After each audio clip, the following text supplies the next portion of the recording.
अस्सलाम गाइस। तो आज हम डिस्कस करने वाले हैं ग्लोमेरुलर नेफ्रोपैथी या ग्लोमेरुलर डिजीजेस। ठीक है, तो सबसे पहले हम ग्लोमेरुलाई का जो बेसिक स्ट्रक्चर है उसको देख लेते हैं और फिर उसकी पैथोलॉजी को हम देखेंगे। सही, तो जो हमारा ग्लोमेरुलर है वो बेसिकली कंपोज्ड होता है टफ ऑफ दी कैपिलरीज का। ठीक है, तो ये जो रेड कलर की आपको कैपिलरीज दिख रही हैं ये मिलकर हमारे पास ग्लोमेरुलर बनाता है। अब ये कैपिलरीज कहाँ से आती हैं? हमारे पास यहाँ से रीनल आर्टरी आती है और रीनल आर्टरी डिवाइड होकर हमारे पास एफरेंट आर्ट्रियोल बनाती है। एफरेंट आर्ट्रियोल फिर जो हमारे कैपिलरीज में डिवाइड हो जाता है। तो ये कैपिलरीज का जो एक टफ होता है, ये जो एक गुच्छा होता है कैपिलरीज का, इसको हम एक्चुअल में ग्लोमेरुलाई कह रहे होते हैं। और फिर ये इफरेंट आर्ट्रियोल में कन्वर्ट हो जाता है। उसके बाद फिर जो है वो ये इफरेंट आर्ट्रियोल जो है फिर पेरिट्यूबुलर कैपिलरीज में कन्वर्ट होता है एंड देन वेन्यूल बनाता है जो कि रीनल वेन में जाके ड्रेन होगा। तो ये तो हो गया कैपिलरीज के अलावा जो ग्लोमेरुलर हमारे पास है वो कंसिस्ट होता है पोडोसाइट से, या फिर जिनको हम विसरल एपिथेलियम कहते हैं। ठीक है, तो ये जो एपिथेलियम की 2 लेयर्स हैं, एक हमारे पास विसरल है और एक पैराइटल लेयर है। तो ये जो विसरल और पैराइटल लेयर के बीच में स्पेस है, इस स्पेस को हम यूरिनरी स्पेस कहते हैं या फिर हम इसको बाउमेंस कैप्सूल कहते हैं। ठीक है, तो ये हमारे पास ग्लोमेरुलर कैपिलरीज हैं और ये हमारे पास विसरल एपिथेलियम है। इन दोनों के बीच में हमारे पास बेसमेंट मेम्ब्रेन होती है। This one which is shows in black colour, this is basement membrane. ठीक है, तो हमारा ग्लोमेरुलर बेसिकली इन तीनों चीज़ों से बना हुआ होता है। एक तो कैपिलरी टफ हो गया, एक हमारे पास विसरल एपिथेलियम या जिनको हम पोडोसाइट कहते हैं वो सेल हो गए, और तीसरी हमारे पास बेसमेंट मेम्ब्रेन आ गई। उसके अलावा हमारे पास मेसेंजियल सेल्स होते हैं। मेसेंजियल सेल्स हमारे पास ये ब्लू कलर से जो शो हो रहे हैं ये इन कैपिलरीज के बीच में होते हैं। ठीक है, तो ये कुछ साइटोकाइंस प्रोड्यूस करते हैं एंड उसके अलावा ये कॉन्ट्रैक्ट करते हैं, तो फिर हमारे पास जो ग्लोमेरुलर कैपिलरीज हैं उनकी परमेबिलिटी पे फर्क पड़ता है। उसके अलावा ये कोलेजन प्रोड्यूस करते हैं।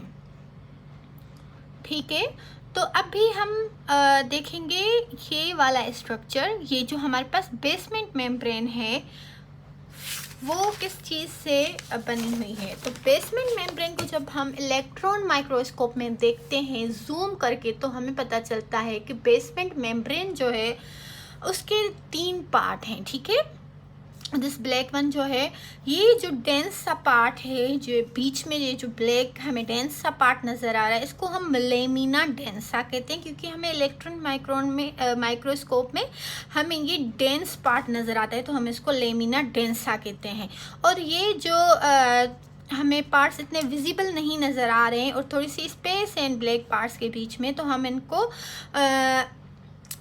लेमिना रेरा कहते हैं। ठीक है, उसके बाद ये होता है कि ये जो लेमिना रेरा का जो पार्ट जो है वो कैपिलरीज के साथ है, उसको हम रेरा इंटरना कहते हैं। एंड देन वो पार्ट लेमिना रेरा का जो हमारे पास विसरल एपिथेलियम को फेस करता है उसको हम रेरा एक्सटर्ना कहते हैं।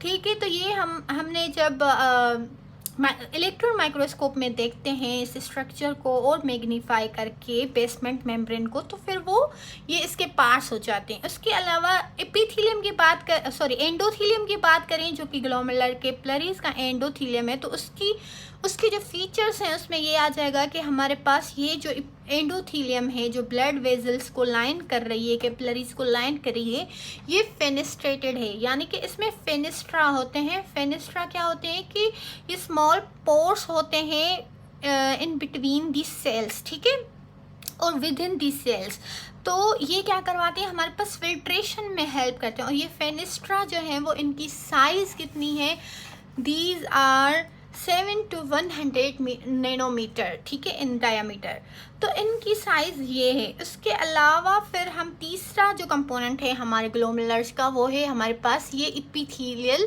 सेल जो कि विसरल एपिथेलियल सेल्स हैं जिनको हम पोडोसाइट कहते हैं। तीसरा कंपोनेंट ये है। अब ये पोडोसाइट जो हैं वो इस जो हमारे पास बेसमेंट मेम्ब्रेन है उसके साथ अटैच होते हैं, ठीक है। जो ये पोडोसाइट जो हैं वो इनके फुट प्रोसेस ये वाले जो हैं ये अटैच होते हैं हमारे पास बेसमेंट मेम्ब्रेन के साथ, जो कि रेरा एक्सटर्ना उसका जो बेसमेंट मेम्ब्रेन का पार्ट है उसके साथ ये अटैच होते हैं। उसके अलावा ये पोडोसाइट की जो फुट प्रोसेस हैं ये आपस में मिलकर इंटरडिजिटेशन बनाते हैं, और जिसको हम फिल्ट्रेशन डायफ्राम भी कहते हैं, ठीक है। तो ये फॉर एग्जांपल ये फुट प्रोसेस हैं हमारे पास इसके पोडोसाइट के, तो ये जब मिलकर तो ये फिर ऐसे इंटरडिजिटेशंस बनाते हैं। जब ये इंटरडिजिटेशन बनाते हैं तो यहाँ पे एक फिल्ट्रेशन स्लिट्स या फिल्ट्रेशन डायफ्राम बन जाता है, दिस वन, जिससे हमारे पास फिल्ट्रेशन मटेरियल जो है वो हमारी यूरिनरी स्पेस में आ जाता है। अब ये फिल्ट्रेशन मटेरियल पहले हमारे कैपिलरीज में था। कैपिलरीज की फिनिस्ट्रा जो एंडोथेलियम सेल थे जिसमें फिनिस्ट्रा थे उसके थ्रू ये बेसमेंट मेम्ब्रेन में आ गए, और बेसमेंट मेम्ब्रेन के थ्रू पास होकर ये इन फिल्ट्रेशन स्लिट्स से हमारे पास यूरिनरी स्पेस या फिर जिसको हम क्या कहते हैं बाउमेंस कैप्सूल, उसमें आ जाएगा हमारा फिल्ट्रेट। उसके अलावा ये जो फिल्ट्रेशन स्लिट्स थी या फिर जो फिल्ट्रेशन डायाफ्राम है इसकी जो साइज़ है, इसके जो पोर्स हैं या इसकी जो स्लिट्स हैं उसकी साइज़ है 20 to 30 नैनोमीटर, ठीक है। तो this is a size barrier, ठीक है। तो यहाँ से हमारे बड़े बड़े जो मॉलिक्यूल हैं फॉर एग्जांपल 70 to 100 नैनोमीटर के वो भी पास हो सकते हैं इन फेनेस्ट्रा से, लेकिन वो यहाँ से पास नहीं हो सकेंगे क्योंकि यहाँ पे इतने बड़े पोर्स नहीं हैं। यहाँ पे सिर्फ 20 to 30 नैनोमीटर वाली चीज़ें ही पास हो सकती हैं। तो ये थी नॉर्मल फिजियोलॉजी। अब हम इसकी डिजीज़ेस देख लेते हैं कि जब ये इन चीज़ों में किसी भी चीज़ में कोई भी खराबी आ जाएगी तो हमारे पास फिर वो नेफ्रोटिक या नेफ्रिटिक सिंड्रोम में कन्वर्ट हो जाएगा, जो कि ग्लोमेरुलर कैपिलरीज की डिजीज़ेज़ हैं। तो सबसे पहले हम डिस्कस करते हैं एपिथेलियम में कोई जो है वो डिजीज़ हो जाए या फिर बेसमेंट मेम्ब्रेन में कोई डिजीज़ हो जाए या फिर इन विसरल एपिथेलियम सेल्स की जो फिल्ट्रेशन स्लिट्स हैं उसमें कोई डिजीज़ हो जाए, कोई डैमेज हो जाए, तो हमारे पास फिर क्या होगा कि यहाँ पे जो मटेरियल यहाँ से पास नहीं हो सकता, लाइक हमारे पास आरबीसी हो गए और प्लाज्मा प्रोटीन्स हो गए, क्योंकि उनकी साइज़ बड़ी है तो वो यहाँ से पास नहीं हो सकते। इसीलिए जब ये डैमेज होगा ये स्ट्रक्चर ग्लोमेरुलर मेम्ब्रेन, तो फिर क्या होगा कि हमारे पास प्रोटीन लॉस हो जाएगा, यूरिनरी स्पेस में आ जाएगा और फिर हमारे यूरिन में आ जाएगा। ऐसे ही आरबीसीज अगर डैमेज बहुत ज़्यादा है तो फिर वो आरबीसीज भी जो है वो इस बैरियर से पास होकर हमारे पास यूरिनरी स्पेस में आ जाएंगे। लेकिन उससे पहले हम डिस्कस करते हैं कि यहाँ पे जो है ये जो सारा बैरियर हमने डिस्कस किया कि 3 चीज़ों से बना हुआ है। एक था हमारे पास एंडोथेलियम, दूसरी थी हमारे पास बेसमेंट मेम्ब्रेन और तीसरी था हमारे पास विसरल एपिथेलियम। तो ये तीनों चीज़ों के ऊपर एक चार्ज होता है जो कि नेगेटिव चार्ज होता है। ये आप देख रहे होंगे यहाँ पे ये नेगेटिव चार्ज है, ठीक है। बेसमेंट मेम्ब्रेन के ऊपर भी है और विसरल एपिथेलियम के ऊपर भी है। ये चार्ज क्यों है? ये चार्ज जो है वो कुछ ग्लाइकोप्रोटीन्स की वजह से होता है, प्रोटियोग्लाइकेंस की वजह से होता है, ठीक है। तो ये चार्ज क्या करता है कि रिपेल करता है हमारे पास प्लाज्मा प्रोटीन्स को, क्योंकि हमारा जो प्लाज्मा प्रोटीन जो एल्ब्यूमिन है उसकी साइज़ हमारे इन फेनेस्ट्रा के और इस फिल्ट्रेशन स्लिट के बिल्कुल एग्जैक्ट सेम है। तो वो यहाँ से लीक आउट हो सकते हैं नॉर्मली भी। अगर किसी की ग्लोमेरुलर मेम्ब्रेन नॉर्मल है फिर भी वो यहाँ से लीक हो सकते हैं। तो उन प्रोटीन्स को रिपेल करने के लिए हमारे पास यहाँ पे नेगेटिव चार्ज है। अगर किसी में ये नेगेटिव चार्ज लॉस हो जाए, न्यूट्रल हो जाए, तो हमारे पास प्लाज्मा प्रोटीन यहाँ से यानी कि एल्ब्यूमिन जो है वो लीक होकर हमारे पास इस यूरिनरी स्पेस में आ सकता है और हमें एल्ब्यूमिनो यूरिया हो सकता है या हाइपो एल्ब्यूमिनिया हो सकता है। तो अभी हम नेफ्रोटिक और नेफ्रिटिक सिंड्रोम को डिस्कस करते हैं कि उनमें क्या क्या होता है।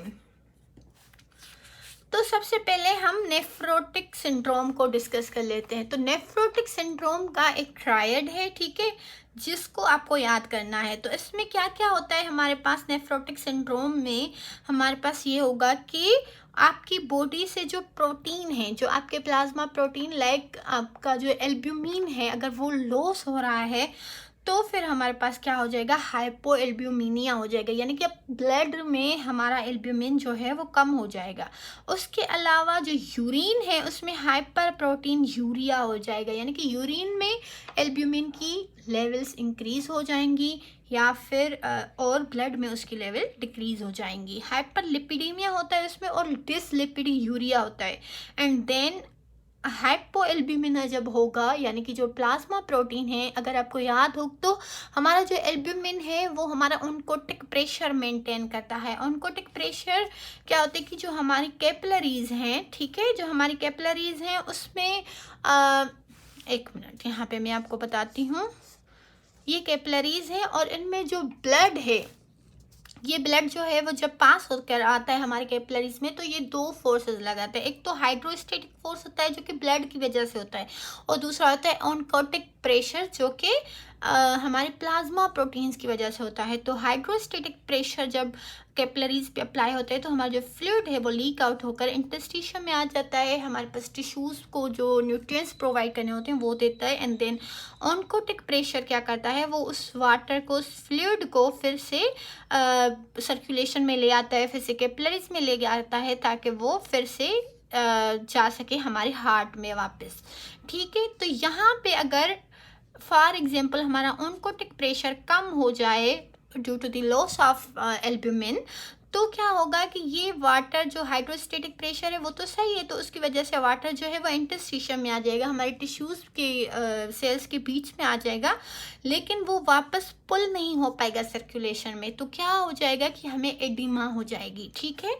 तो इसीलिए जो नेफ्रोटिक सिंड्रोम होती है उसके पेशेंट्स को, जो किडनी के पेशेंट्स हैं उनमें जो है वो हमारे पास जनरलाइज्ड एडिमा मिलती है हमें।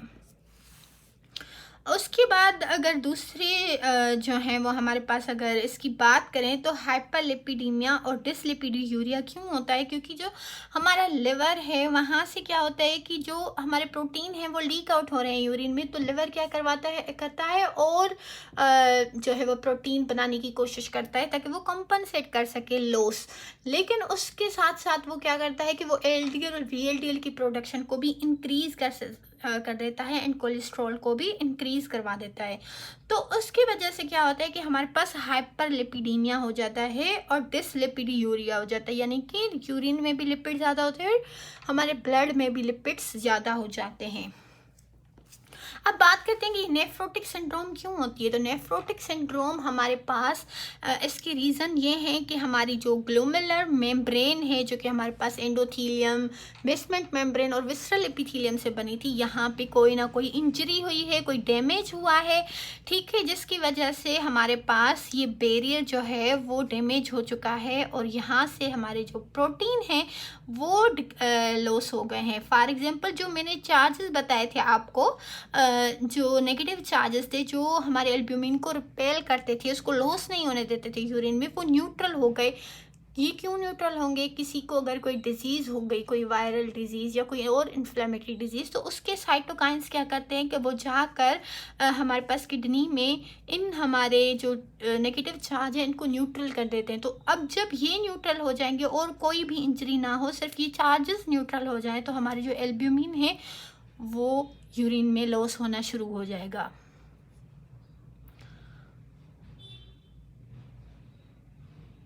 और एल्ब्यूमिन जब यूरिन में लॉस होगा तो जैसे मैंने आपको बताया, तो हम उसको नेफ्रोटिक सिंड्रोम कहेंगे। अब उसमें 2 टाइप के प्रोटीन लॉस होते हैं। एक तो हमारे पास सिलेक्टिव होते हैं, सिलेक्टिव प्रोटीन यूरिया जब होगी तो सिर्फ एल्ब्यूमिन लॉस होगा, तो हम उसको सिलेक्टिव प्रोटीन यूरिया कहेंगे। लेकिन अगर इंजरी बहुत बड़ी है और जो है वो डैमेज जो है वो फॉर एग्जांपल हमारी जो बेसमेंट मेम्ब्रेन है उसमें हो गया है या फिर हमारे विसरल एपिथेलियम में हो गया है, जिसकी वजह से जो है वो परमिएबिलिटी और इंक्रीज हो गई है और हमारे जो दूसरे प्लाज्मा प्रोटीन हैं ग्लोबुलिन और फिब्रिनोजन, अगर वो भी लीक आउट हो रहे हैं, यूरिनरी स्पेस में आ जाएंगे, तो फिर हम उसको नॉन सिलेक्टिव प्रोटीन यूरिया कहेंगे, ठीक है। तो ये हमारे पास नेफ्रोटिक सिंड्रोम थी। उसके बाद हम नेफ्रिटिक सिंड्रोम की बात करेंगे। अब डिफरेंस क्या है नेफ्रोटिक सिंड्रोम और नेफ्रिटिक सिंड्रोम में, हम उसको भी देख लेंगे। अब जब हमारे पास उसमें क्या था कि हमारे पास लिटिल इंजरी हो रही थी ग्लोमेरुलर में। लेकिन अभी क्या होगा नेफ्रेटिक सिंड्रोम में, अगर ग्लोमेरुलर मेम्ब्रेन में बहुत कोई ज़्यादा बड़ी इंजरी हो गई है जिसकी वजह से बेसमेंट मेम्ब्रेन लीकी हो गई है, विस्ट्रल सेल्स लीकी हो गए हैं या एंडोथीलियम लीकी हो गई है, तो उसकी वजह से क्या होगा कि हमारे जो आरबीसी हैं वो भी लॉस होना शुरू हो जाएंगे और वो भी यूरिन में आना स्टार्ट हो जाएंगे। जब आरबीसी यूरिन में आना स्टार्ट हो जाएंगे तो फिर ये नेफ्रोटिक सिंड्रोम नहीं रहेगी कि नेफ्रेटिक सिंड्रोम में कन्वर्ट हो जाएगी।